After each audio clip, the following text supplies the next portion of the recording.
Matamu itu picek. Matamu picek itu. Jancuk jaran kon niku anjen. Matamu picek itu. Jancuk jaran kon niku anjen. Dobol kamu tenan.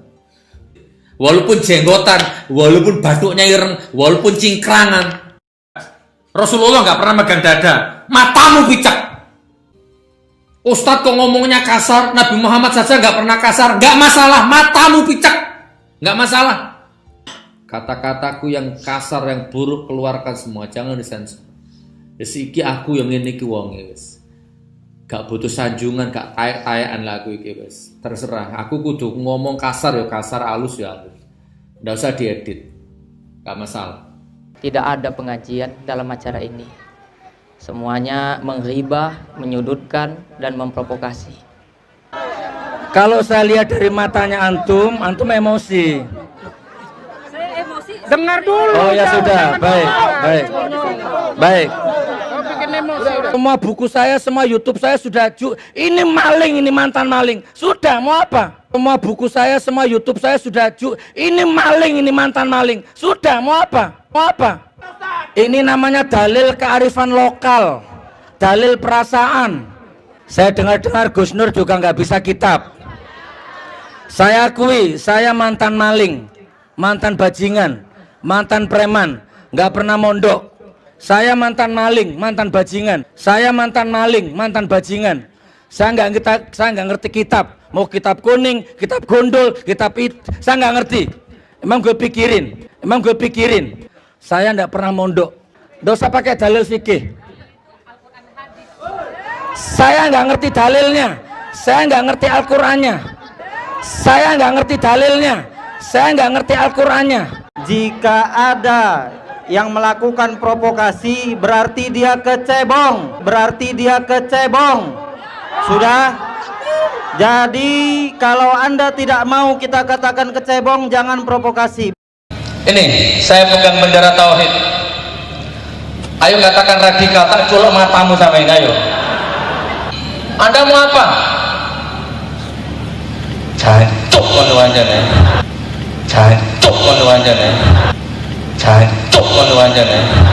Mingkem cangkemmu, melek matamu. Nih, tak culuk matamu sini. Jangan-jangan matamu kesungkulan duit. Anaknya gubernur ketahuan ngentot di hotel. Radikal terserah, ayo. Capek radikal terserah. Aku radikal. Yang pantas dibubarkan bukan HTI, saudaraku. HTI itu hanya menyuarakan khilafah. Ya, bukan HTI yang dibubarkan. Jadi menurut saya ulama itu bukan yang bersorban, bukan yang berjenggot, bukan yang hafal Quran, bukan hafal hadis. Itu hanya piranti pelengkap. Jauh di atas itu semua, ulama adalah orang yang takut kepada Allah. Bisa lurah, bisa petani, bisa pedagang. Antum ini semua bisa jadi ulama. Yang penting di dalam hatimu ada takut kepada Allah. Di Jakarta sudah sedikit ulama, walaupun hafal Quran. Di Jakarta sudah sedikit ulama, walaupun hafal Quran. Bisa dijual Al-Qurannya itu Pak dengan harga yang murah. Jadi antum ulama ini. Pedagang di pasar ada takut kepada Allah, nggak bisa ngurangi timbangan. Lurah takut kepada Allah, bijaksana. Ulama semua. Jadi kalau menurut ayat ini, bagi saya Tuan Guru Bajang sudah bukan ulama. Kalau menurut ayat ini, bagi saya Kiai Ma'ruf Amin sudah bukan ulama. Jadi ada orang mondoknya nggak jelas, struktur keilmuannya nggak jelas, tapi sudah berani menafsiri Quran dengan nalarnya sendiri. Itu kan berbahaya. Setelah menafsiri ayat dengan nalarnya sendiri, dia ini terus lantas menghakimi orang lain, menghakimi atau menilai atau menjustifikasi orang yang kualitas surat Fatir itu ayat 28 menafsiri itu Wa minan nasi wad dawabi wal an'ami mukhtalifun alwanuhu kadzalik. Innama yakhsyallaha min ibadihil ulama. Innallaha azizun ghafur. Lah itu ditafsiri begini. Sapa wae, siapa saja yang memiliki rasa takut pada Allah maka dia ulama. Gitu. Siapa saja yang memiliki rasa takut pada Allah dia ulama. Siapa saja, tukang becak, tukang ojek, bakul bakso, siapa saja. Nah, sampai sini itu sudah keliru. Apalagi dia mengatakan surat Fatir itu surat Al-Fatir, boleh kan keliru nih. Ngucap suratnya saja keliru. Ngucap nama suratnya saja itu keliru. Fatir dikatakan sebagai surah apa? Al-Fatir, itu kan salah. Padahal penamaan surah itu istilahnya tauqifi, langsung diulang dari Allah. Ya, Fatir, Al-Fatir, itu Yasin Yasin, ngono ya. Kan kacau. Ngomong nama surat saja keliru. Berani menafsiri Quran dengan nalarnya sendiri. Itu nek orang bodoh tidak berani. Jadi modal pertama orang berani menafsiri Quran dengan nalar sendiri itu satu, bodoh wis ngono tok. Kelas profesor kalah. Kalah tenan adoh. Ya, jadi pokoknya kalau punya rasa takut, wah, ulama lah itu saya keliru. Padahal logikanya tidak seperti itu.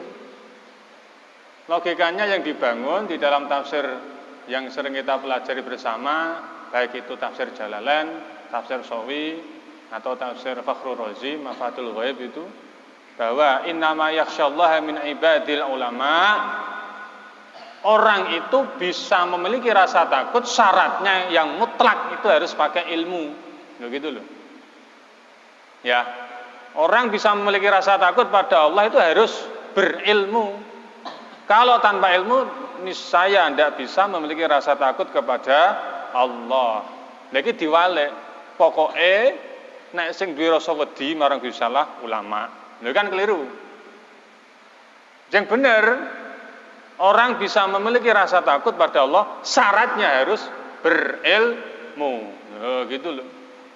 Mengucap nama surahnya saja tidak benar. Bacaannya saja belepotan.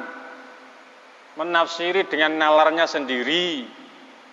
Tiba-tiba berani mengatakan gara-gara cuma beda pilihan pilpres, presiden, beda pandangan politik, berani mengatakan sekelas Kiai Haji Ma'ruf Amin, Tuan Guru Bajang bukan ulama karena dia berseberangan dengan dia. Mereka bukan ulama lagi karena mendukung petahana. Oh, itu kan konyol.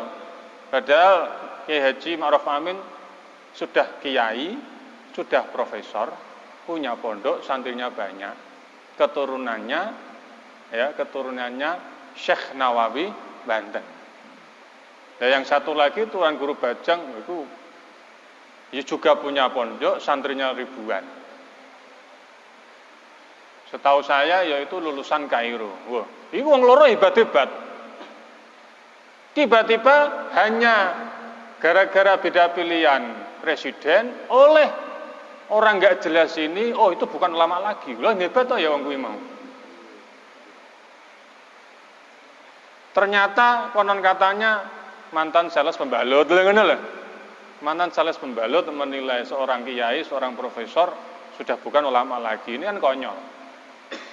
Maka dari itu di dalam kitab yang kita pelajari, kitabnya Hadratus Syekh Kiai Haji Hasyim Asy'ari Adabul Alim wal Muta'alim, itu kan jelas di pasal adab murid terhadap syekhnya, terhadap gurunya kan diantaranya proses mencari kiai, proses mencari guru itu enggak sembarangan.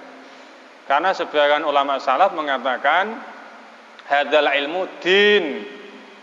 Ilmu ini agama. Fangzuru, maka lihatlah dari siapa engkau mengambil agama itu, dari siapa engkau mengambil ilmu tersebut. Maka untuk urusan ilmu agama itu harus hati-hati, cari guru, cari kiai, cari ustadz, cari syekh, atau bahkan cari gus, ya, yang keilmuannya jelas. Keilmuannya jelas, dia dulu apakah pernah mondok di mana, apakah lulusan Timur Tengah, misalkan Kairo atau mana, dia harus jelas. Dia harus sempurna dalam ilmu syariat, misalkan Safinatun Najah khatam, Fathul Qorib khatam, Fathul Mu'in khatam, Fathul Wahab khatam, Mughnil Muhtaj pengalaman, ya. Terus kitab Tuhfah, Syarah Muhadzab sudah biasa mempelajari itu dari tafsir Jalalain, Sawi, ya, Ibnu Jarir At-Tabari, tafsir Ibnu Katsir, bahkan tafsir Tontowi atau tafsirnya Qurtubi dan semacam-macamnya. Terus ilmu nahwunya mulai dari jurumiyah sampai alfiyah sampai balaghahnya sampai manteknya. Itu ya harus pernah khatam semua. Gitu loh, ya. Terus dia tuh pernah suhbatul ulama, suhbatul masyayikh, pernah kumpul ngaji bareng bersama para kiai-kiai, para guru-guru terdahulu. Bukan belajar dari Google, ya, atau dari toko buku, beli buku terus dibaca 1 jam 2 jam, tiba-tiba jadi ustadz. Alumni penjara ke toko buku dibaca, mendadak menjadi ustadz. Katanya belajar ilmu autodidak. Wah, ngono. Kan medeni iki ilmu agama ora ilmu otomotif. Ya, orang kalau berilmu nanti melahirkan rasa takut kepada Allah Subhanahu wa taala.